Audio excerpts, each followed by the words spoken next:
Hello everyone. Let's dive into the world of the order of operations. Order of operations are a set of rules in mathematics that dictate the sequence in which mathematical operations should be performed. These rules are important to ensure that mathematical expressions are evaluated consistently and accurately. These rules prevent mathematical chaos worldwide. Consider this question: 2 plus 3 times 4 equals what? Let's see why we need these rules. If we just go from left to right, we add 2 and 3 to get 5, and then multiply by 4, which gives us 20. This is a wrong answer. But if we follow the order of operations, we first multiply 3 by 4, which is 12, and then add 2, which gives us 14. This is the correct answer. So, you see, without a set of rules, we can get two different answers to the same problem. You might have heard of PEMDAS or BODMAS.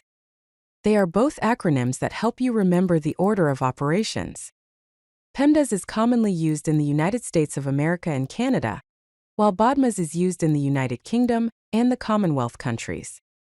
PEMDAS stands for parentheses, exponents, multiplication, division, addition, and subtraction. BODMAS stands for brackets, orders, division, multiplication, addition, and subtraction. Both acronyms represent the same hierarchy, just with slightly different terms. Orders in BODMAS simply refers to exponents or powers. Here is the hierarchy of operations. First, we solve anything inside parentheses or brackets. For example, 2 plus 3 inside parentheses. Next, we deal with exponents or powers like 2 cubed or 5 squared. Third, we perform multiplication and division. And finally, we do addition and subtraction.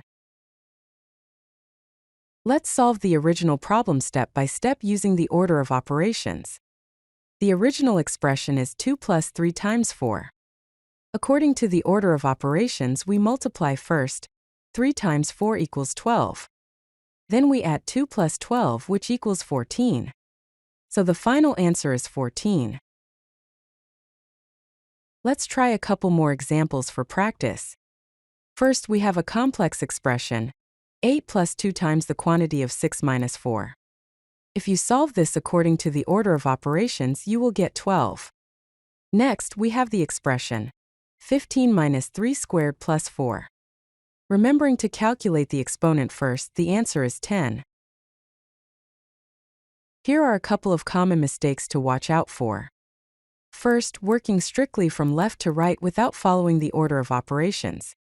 For example, solving 6 plus 4 times 2 as the quantity 6 plus 4 times 2, which equals 20. The correct answer is 14. Second, ignoring parentheses. Forgetting to solve the quantity of 3 plus 2 first and 4 times the quantity of 3 plus 2. The correct answer is 20. Why is the order of operations so important? Because mathematical order ensures universal consistency and prevents confusion in calculations worldwide. It provides a global standard, which ensures scientific accuracy and makes computer logic predictable. If you like this video, hit that like button and don't forget to subscribe. Visit CodeLucky.com for more such useful content.